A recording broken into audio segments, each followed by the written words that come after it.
It's Bullseye. I'm Jesse Thorn.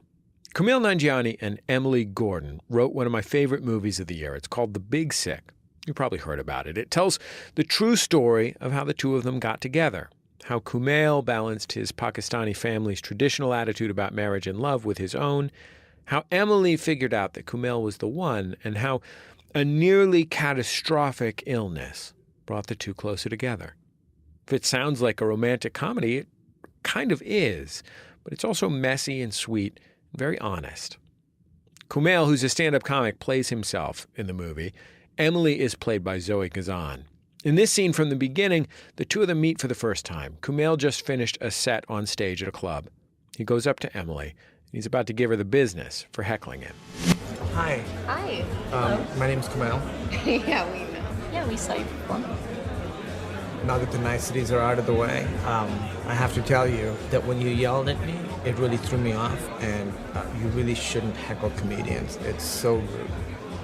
I didn't heckle you. I just woohooed you. Just supportive. Okay, that's a common misconception. But yelling anything at a comedian is considered heckling. Heckling doesn't have to be negative. So if I yelled out like, "You're amazing in bed," that'd be a heckle? Yeah, it would be an accurate heckle. Cool. Kumail, Emily, welcome to Bullseye. It's great to have you on the show. It's nice to see you. Thank you for having us. Yeah. Nice to see you too, pals. Congratulations on this movie. It's a really spectacular thing.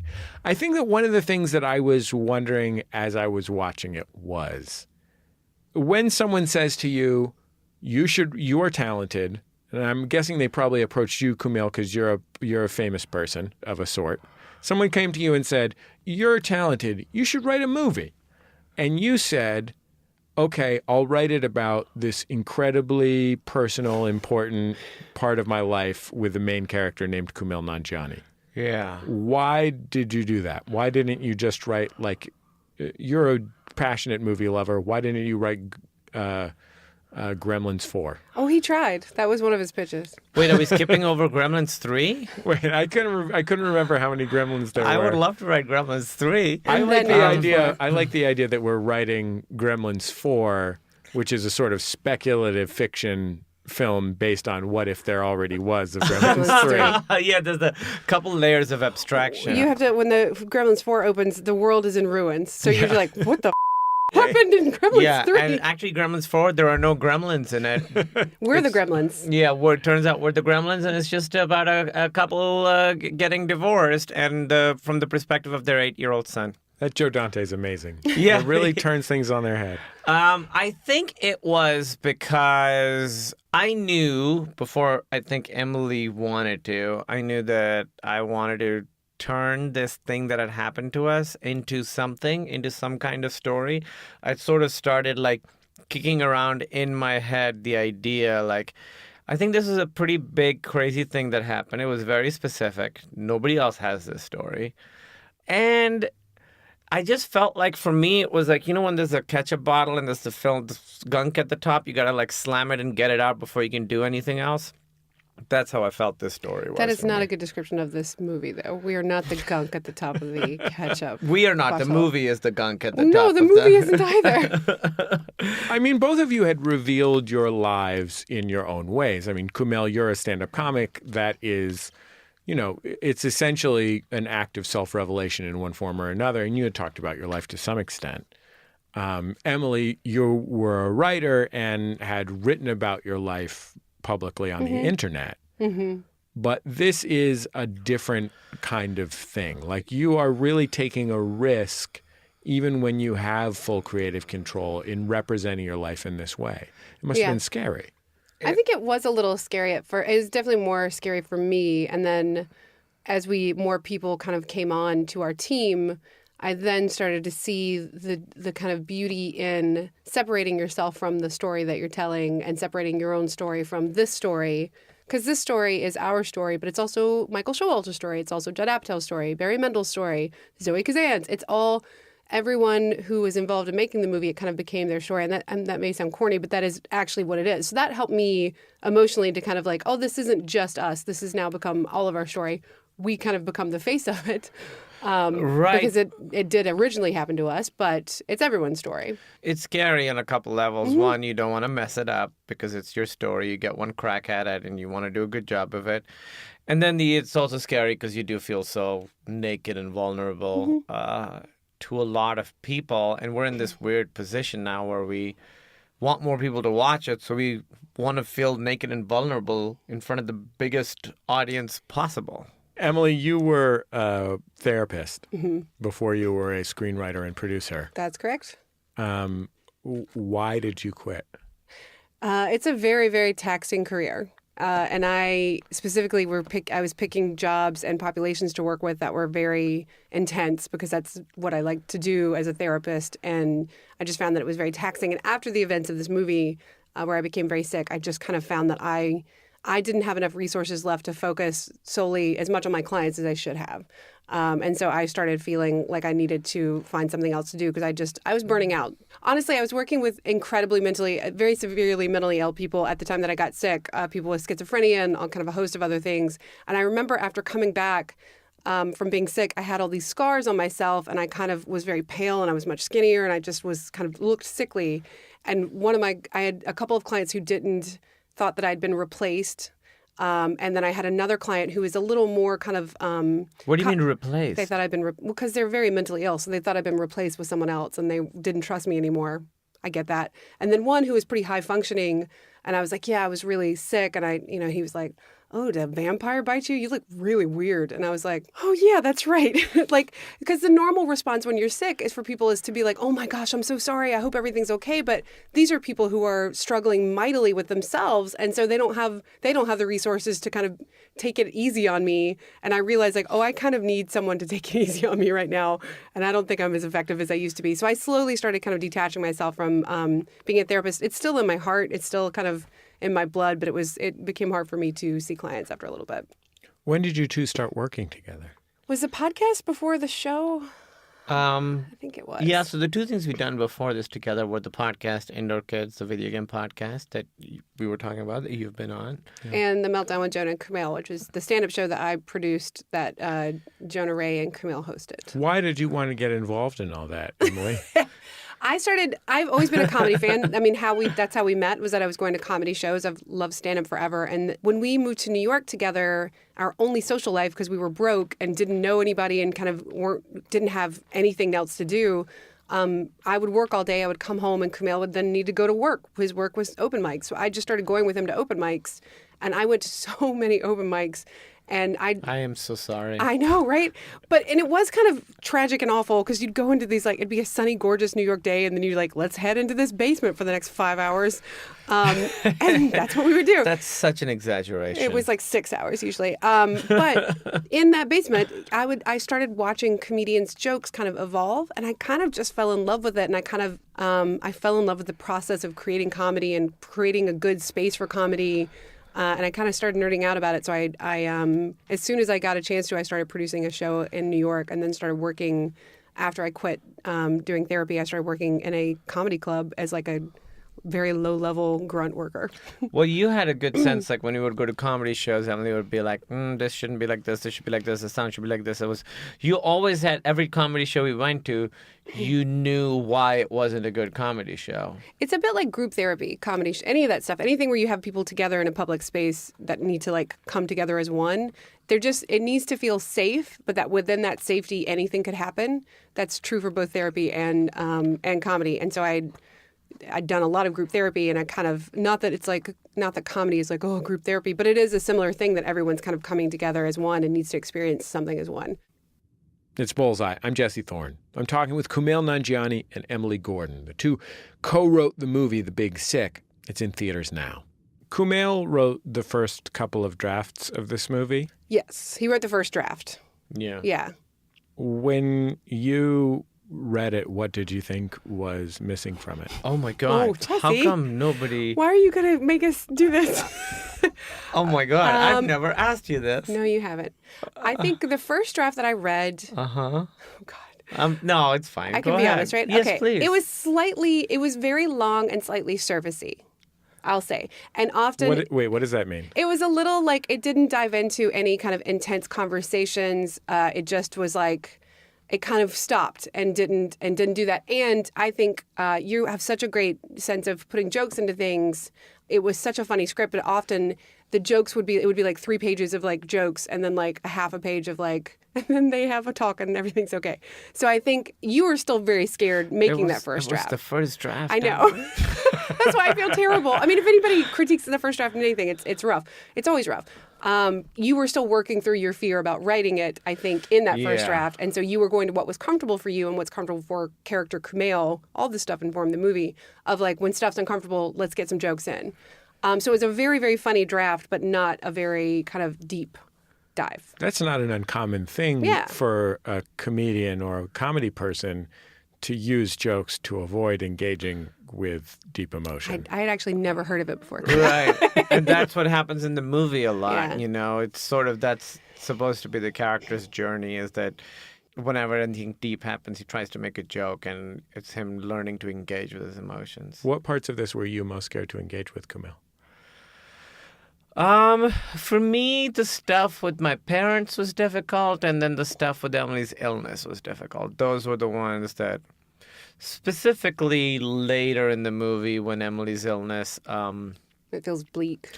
when she doesn't get better. Yeah. So, And in the movie, the character of Emily, as in real life, falls into a medically induced coma because of an unusual mystery illness. And there are a few moments when we're certain that we're on the way out of the coma, and Not it so persists. much. yeah. And Nevertheless. yeah. Well, what we wanted to show with that was, I remember the experience of going through it while she was under it really was a roller coaster. They would be like, oh, she's great, she's going to be up. And then like a couple of hours go by, they're like, oh, no, it's bad. It didn't happen. So it's just like, it was just always up and down, and there would be hope, and then be taken away. It was like, it truly was a roller coaster. It was like peaks and valleys every single day. So that's a little bit what we wanted to show in the movie, is the sense of like, it's almost resolved. No, it's the worst it's ever been. Actually, it's the best it's ever been. No. It's even worse than the last time when we said it was worse. It's the worst now. So it's her condition was really it was weird to hear of the condition fluctuating, but when you look at her, there seems to be no change, you know. And that was difficult for you to deal with as a writer because of the memories that you had of the real situation? Yes. So it was tough. So what happened was, we went through this whole thing, and then we talked about it some, but we didn't really talk about it that much. Emily, in real life, after it happened. In real life. In real life, it was like, wow, that was crazy, right? But I hadn't really gone through and sifted through that experience, sort of piece by piece. I just had sort of put it in my head as like, that was crazy, and that was it. And whenever I would think about it, it was like kind of paralyzing. It was scary.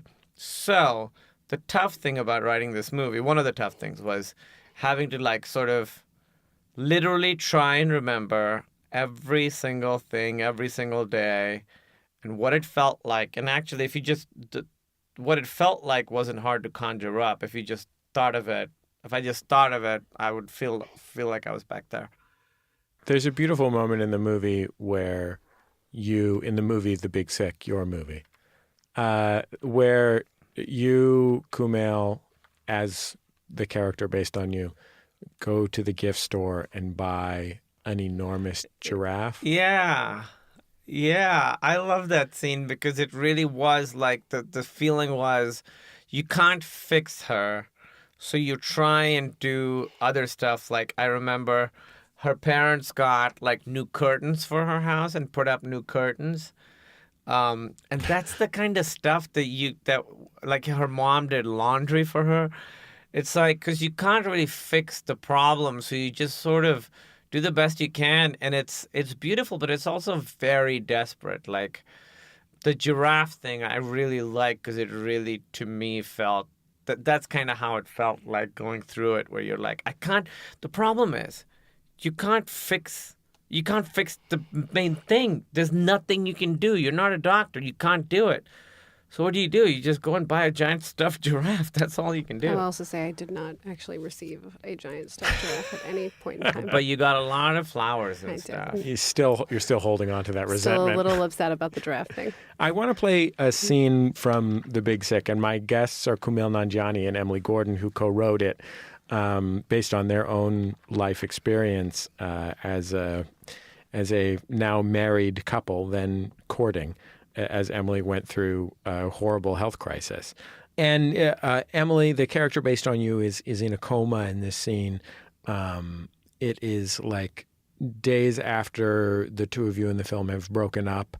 Kumail, you find out about the coma, and you're at the hospital trying and not sure what to do to lend a hand. And you call Emily's parents. They come, and you've never met them before, and they know all of your secrets. Yeah.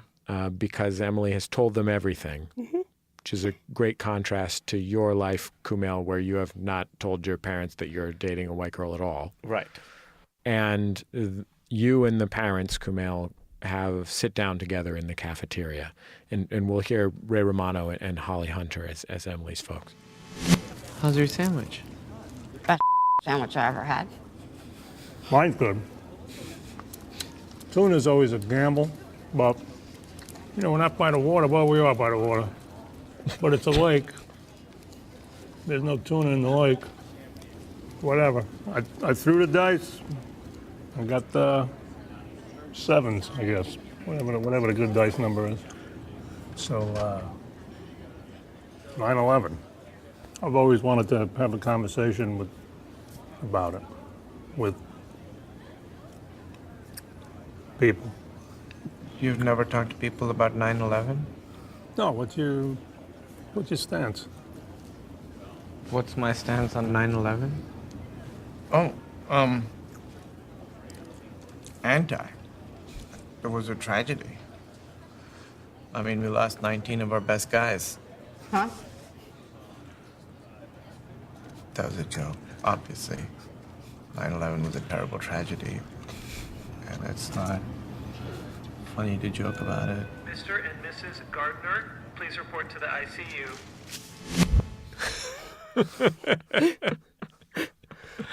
I like that joke. Yes, you do. That is a real comedian's joke. There's no doubt about that. You could hardly find a more vivid example of things that comedians say to each other and should not say to their girlfriend's parents. Not say I know. to anyone. And that's exactly what it is. It's like an awkward situation. Kumail in the movie doesn't know what to do, so he just goes for the most awful joke possible. Yeah. Oh my God. I sometimes think that you wanted to write this entire movie so you'd have an excuse to put that joke in somewhere, because you can't do it on stage, that's for sure. Yeah. No, I can't do that joke on stage. Yep. Yeah, I like that scene, and I think Holly and Ray are so amazing in this movie. It's such a great. We really wanted to. Holly and Ray, the characters that they play are not very much like my parents whatsoever. Judd was kind of great about being like, okay, you have this character Kumail. We kind of know who he is. Who are the worst type of people for him to be paired with? And so, both the parents are they're kind of oversharing in different ways. Holly kind of really takes him to task and doesn't let him get away with anything, whereas Ray is just kind of always kind of talking and kind of an emotional guy and also always doing bad dad jokes. And so Judd really helped us, as well as his actors, kind of take those characters and create these people that are just the absolute worst type of people for Kumail to be stuck with for days at a time. Yeah. Emily, Kumail's character is the protagonist of the movie, which is not all that. It's not always the case in romantic comedies. Sometimes a woman is a protagonist in the movie, although sometimes she's also kind of the subject, rather than She's having not initiative. active. Yeah. How do you incorporate a woman's humanity and perspective in a movie where the lead female character physically cannot talk for half of the runtime of the film? How do you not make it just about dudes and how they see the world? We're very, very adamant, and everyone was, not just me, was very adamant from the beginning that it can't be a movie where Emily goes into a coma so that Kumail gets to grow up and like learn about life and love. We didn't want it to be that kind of a movie. And I think, and I don't know why I hadn't been talking about this in press up until recently, but I used to actually do a workshop in New York about how rom-coms are ruining our romantic love lives, specifically women. Although I'm sure it damages men in all kinds of ways too. But I kind of grew up watching rom-coms, and I started expecting that I was supposed to be feeling what I was seeing on screen. And what I was seeing on screen was that if a guy was interested in me, I was supposed to be interested in him because he was interested in me. And not that he was interesting or cool or fun to be around, but because he showed me interest. And even bonus, if he did some weird, like, big gesture of love, now I'm really supposed to be in love with them. And maybe I'm an idiot for taking those lessons from movies, but those are the lessons I took. And I was in a lot of like kind of pretty crummy relationships as a result of men kind of acting out these gestures they've seen in movies and me going, sure, absolutely, and never stopping to actually get to a conversation with the person that I was dating and find out whether or not I was compatible with them. So we really wanted to make sure that the Emily in this movie isn't just interested in Kumail because Kumail's interested in her. And that, he kind of falls in love with her essentially while she's asleep and realizes his feelings for her. We'll say that's a better way to put it, while she's asleep, but that didn't have anything to do with her. He was kind of falling in love with someone who literally wasn't there. And through her parents and through his memories of her, that's all great, but she still needs to catch up to that, and she needs to kind of, she needs to negotiate that too. So we were very adamant that even more so because she's gone for so much of the movie, that when she is present, she needs to have a voice, and her voice can't be receiving love. It needs to be negotiating that love in those relationships too. You're listening to Bullseye. I'm Jesse Thorn. My guests are Kumail Nanjiani and Emily Gordon. Emily, your parents have seen the movie? They have. Kumail, have your parents seen the movie? Yes. When did you show it to them? They saw it like 3 or 4 days ago, very recently. So we're recording this as the release of the film is like imminent. Mm-hmm. Yes. I mean, the wide release, the movie is screened all over. Yes. Oh, okay. The big boy release. For is some coming. time. Yeah. Okay, so now it's going to be the wide release. Yeah. I just got very nervous. It's totally fine. I My got parents very saw it a nervous. while ago, and his parents saw it more recently. Yeah, I just had my parents see it. But basically like 10 days before the small release. I had sent my brother over to be like, hey, watch this with them and make sure that they don't freak out. You sent your brother like as a tour guide? Kind of. As sort of a like a therapy dog or something. Oh, yeah, that's nice. It'd be I like, that. yeah, just go and make them feel okay about this, because it is a lot for them to deal with. Because Emily, your character, your parents in the film are played by two beloved actors. Yes. Ray Romano and Holly Hunter. I mean, I would watch any movie in which Holly Hunter played me, even if it was me as a serial killer. Absolutely. And B, you can offer your parents more remove than Kumail can. You can say, look, this isn't you. This is Holly Hunter and Ray Romano doing their thing, and whatever serves the plot.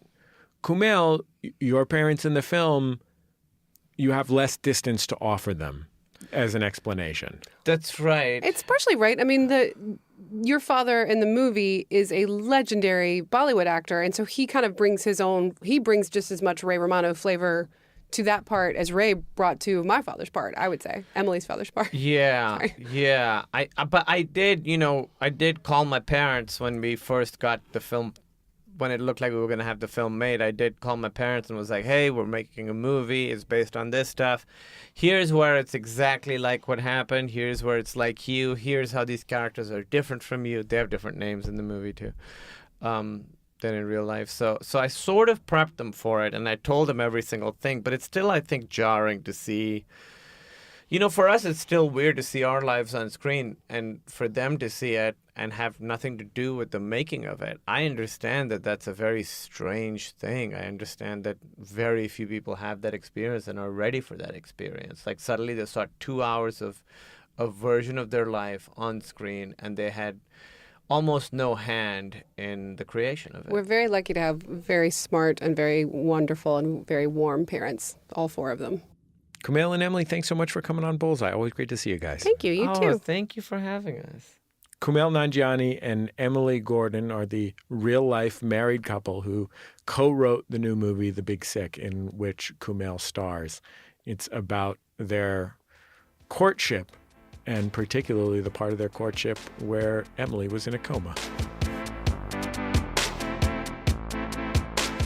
Emily Gordon and Kumail Nanjiani.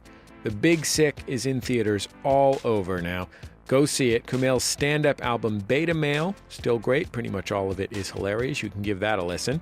And Emily, who used to be a therapist, wrote a really great self-help book called Super You. Check that out.